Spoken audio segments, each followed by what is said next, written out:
The Binding of the Chancellor.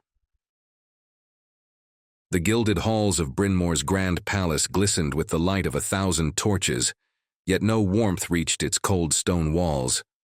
Varrick, the bound chancellor, sat at the council table, his quill scratching across parchment as he reviewed another decree in service of Albion's noble houses. His robes, once a vibrant crimson, now hung heavy with the weight of secrets, their gold trim dulled by the shadows that clung to him. The room was silent save for the steady rhythm of his quill, but Varrick felt the presence long before he heard the voice. "You wear your chains well, Chancellor," the figure whispered, emerging from the shadows. It was Malakar, the Firstborn of Shadow, his towering form cloaked in an aura of malevolence. His crimson eyes burned with an intensity that made Varrick's hand tremble. "I serve Albion," Varrick said, his voice steady though his heart pounded. "Not you." Malakar's laughter filled the chamber, low and mocking. "You serve only yourself, Varrick. Albion is merely the mask you wear." Varrick rose from his seat, his quill falling forgotten to the table. "I have done what was necessary to preserve the realm. My choices have been just." "Just?" Malakar's voice dripped with derision. He gestured toward the chamber doors, and they creaked open, revealing a vision of Brynmor's streets. The people, once proud and prosperous, now shuffled through the shadows, their faces gaunt with hunger and fear.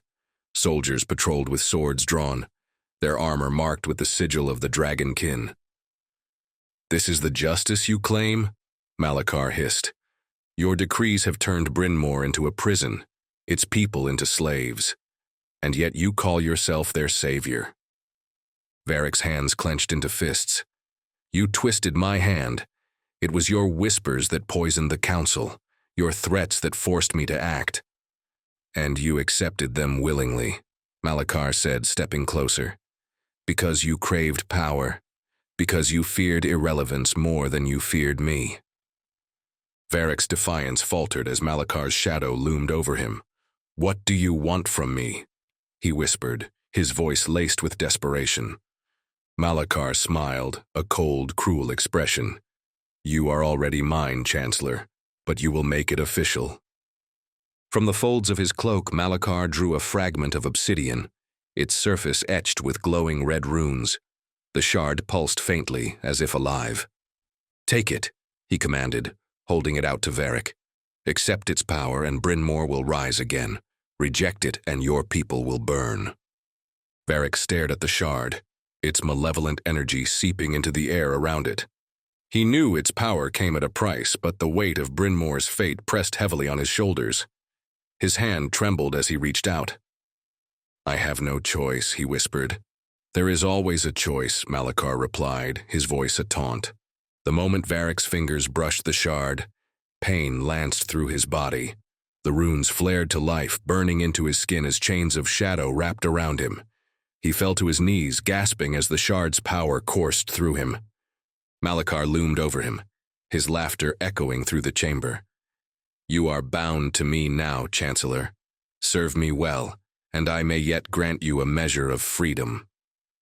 When Varrick rose, his eyes glowed faintly with the shard's light.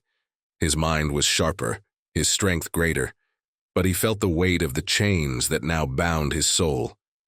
He turned to Malakar, his voice hollow. "What would you have me do?" "Continue as you have," Malakar said, his tone casual. "Rule Brynmor, expand your influence, but ensure that Albion's heroes find only closed doors and broken alliances. Their failure will be your triumph." Varrick nodded, though his heart twisted with guilt. As Malakar vanished into the shadows, Varrick turned back to the table.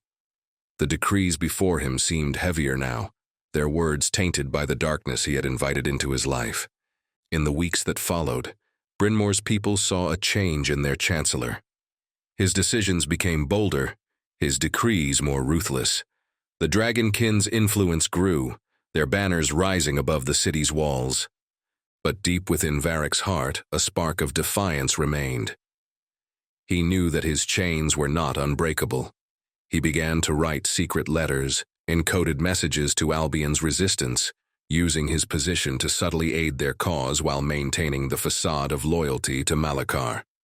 The duality of his life weighed heavily on him, but Varrick clung to the hope that one day he could undo the damage he had wrought.